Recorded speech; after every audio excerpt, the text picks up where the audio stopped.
Hello everyone! Welcome to my channel. Good morning, good morning, good morning. And it's early autumn. Nandito ako sa A-House. For today's video, maglilinis ako ng maduduming bintana.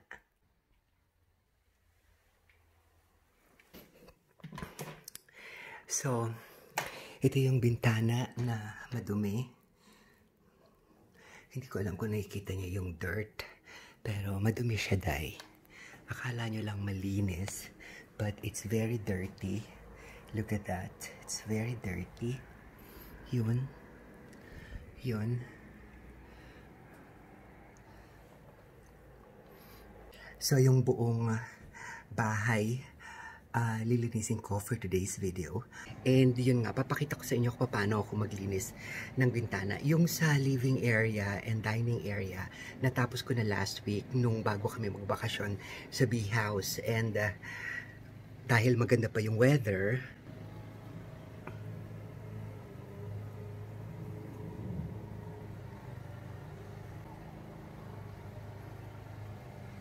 at hindi pa masyadong malamig. So, it's the perfect time para maglinis ng bintana. Kasi kapag malamig na yung temperature, hindi ka pwedeng maglinis ng bintana kasi pwedeng ma-damage yung salamin and that's not good, no? Kasi dito, sobrang mahal ng repair at yung pag-replacement ng mga bagay-bagay. That's why nakafocus yung mga tao dito sa pag-iingat ng mga gamit. Kailangan talagang yung paggagawa mo ng paglilinis ng everything is iniisip mo na mapapangalagaan din yung nililinis mo. So bago ko linisin yan, na-vacuum ko muna yung buong paligid para matanggal yung alikabok. Kasi itong salamin na to, may alikabok siya. So for me, iniisip ko lang na kapag pinunasan mo siya, it can damage the glass itself dahil puno siya ng alikabok. So kapag binasahan mo siya, pwede siyang magasgas and masisira yung salamin. So kailangan i-vacuum ko muna yung buong paligid bago ko siya punasan. So this is the vacuum na gagamitin ko and I'm using this brush. Tapos meron ako ditong balde and meron akong glass cleaner pero I prefer this one. It's a solution of lukewarm water and vinegar. Tapos, yung basahan ko is malambot. And then, I also have cotton basahan for patutuyuin. So, bakit ayaw ko ng glass cleaner na spray? Yung glass cleaner spray, ginagamit ko siya mostly pag madalian. Ang kagandahan dito sa vinegar and lukewarm water, it protects and it cleans yung mga bagay-bagay. Yung glass cleaner spray, ginagamit ko rin siya sa pagpunas ng inidoro, yung sa outer ng inidoro, sa bathtub, sa lababo. Pag madali ang panlinis sa mga windows like this, gumagamit din ako ng glass cleaner. Pag madalian, alam mo, may talsik, ganyan, madalian. Tapos pinupunasan ko agad. One thing na hindi ko gusto sa glass cleaner kasi meron siyang fragrance tapos parang malagkit. So kapag pinunasan mo siya, meron siyang mark. Ngayon, sa salamin naman na sa mirrors na panlinis nyo, always remember lang, water lang, water, and then yung tuyong basahan, yung panlilinis. So para maproteksyonan yung mga gamit nyo. And normally yung paglilinis ng bintana is twice a year. So that's springtime, mid-spring, wag yung early spring kasi kapag early spring, napupuno yung mga bintana at saka yung mga bagay-bagay ng mga pollen. So, hayaan nyo munang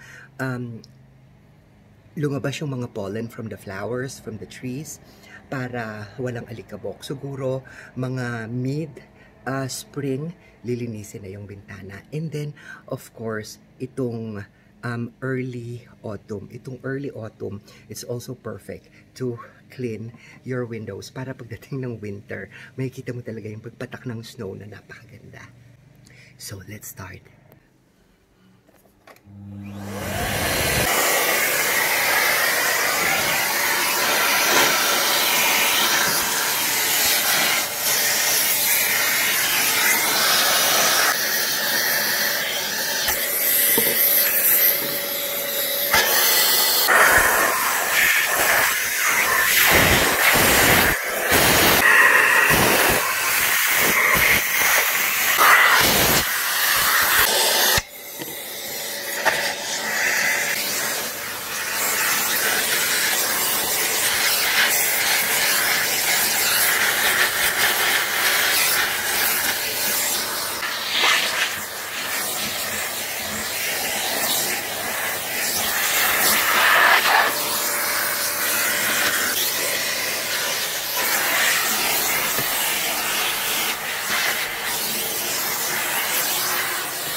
So, yung mga window frames, naayos ko na yung mga alikabok, tsaka vinacuum ko rin yung ibabaw at yung ilalim ng heater. And of course, nilinis ko rin yung tube, yung hose ng vacuum cleaner para hindi mag-ipon yung mga alikabok doon sa tube kasi nag-iipon siya eh. So, by twisting it habang nagra-run yung machine, tinutwist mo, pinipiga mo yung hose. Pero dapat maingat kasi baka masira yung hose. And normally, nagsisimula ako, of course, sa salamin muna. Piniprewash ko yung salamin bago ko punasan yung buong kapaligiran. Hindi lang yung salamin or glass yung lilinisin mo, kundi yung kabuuan niya talaga. Alright, so pigang-piga to ha. Then I have this dry old Bimpo na pantutuyo ko dito sa salamin. And then I have this cotton cloth, pampakintab naman siya. Ito yung parang sa school uniform na cloth, cotton, di ba? Ito nakakapagpakintab siya ng walang marks sa salamin. Pero yung Bimpo, nakakapagpakintab din siya pero nag-iiwan siya ng mga chismis. So, ayan o. Kitang-kita nyo, charot. Kita-kita nyo, makintab na. And then, lilinisin naman natin itong mga chismis na to. Can you see? Yan. So, ito, isisiksik mo lang siya dyan. Dyan. And then, scrub mo lang siyang ganyan. Tingnan mo. Ayan o. So, diba? Oh, look. Nakuha niya lahat ng dumi. Siksik mo lang siya dyan. Tapos, So, it's very important na lilinisin mo rin yan. Tapos, yung sulok na yon, you can also use a screwdriver. Tapos, balutin mo yung basahan para maabot mo yung mga sulok-sulok.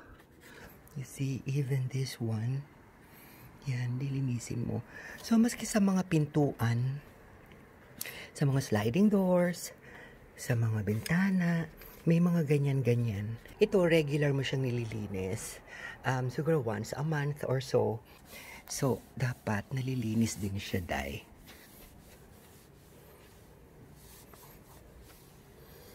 So, you see. So, now malinis na siya. Dust-free na siya. And I'm so happy. And kung mapapansin nyo, ayan o, may salamin yan. Akala mo lang walang salamin.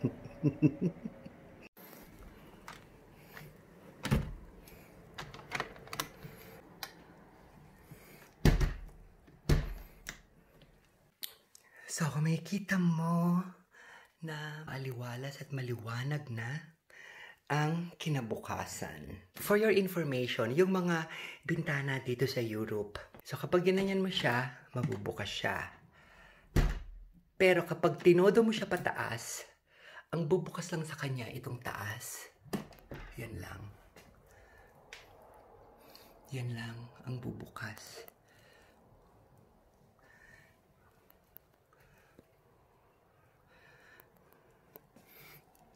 So, you just push it like that and then to close, full down.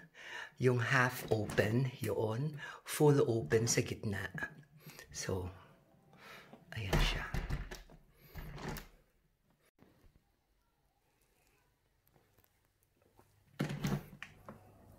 So now, dito naman tayo sa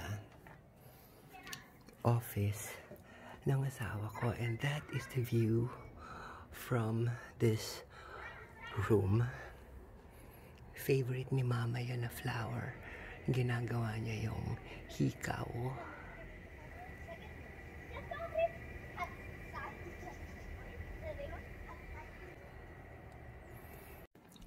So this window is also clean, as you can see.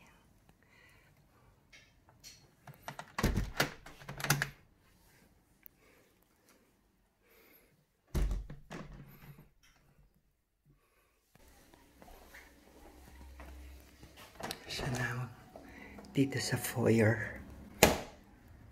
Look. So dirty. It's because of the roses.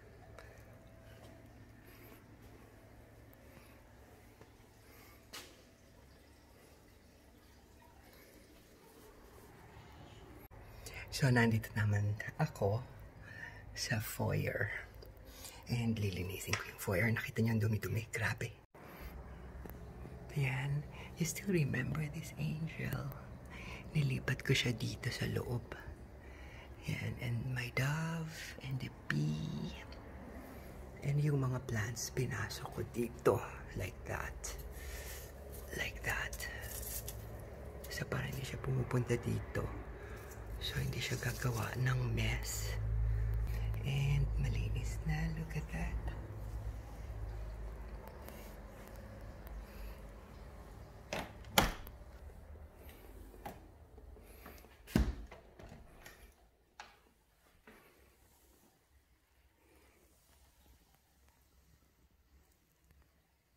So, now gawin ko yung sa banyo.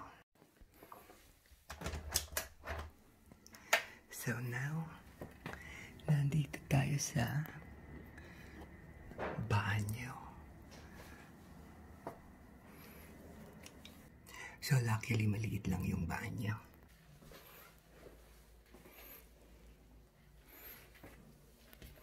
So now, dito tayo sa kitchen window. Nalinis ko na ng very, very light lang. Pero, hindi pa ako ganun kaligaya. Look at that. Grabe.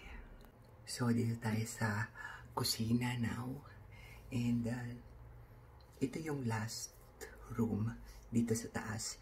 Nalilinisan ko. And then, meron pa sa baba. So, hindi ko sure kung matatapos ko siya sa baba. Kasi I still need to work out para sa aking leg. And, of course, naglalaba pa ako and kailangan ko pa magtupi ng damit. Okay.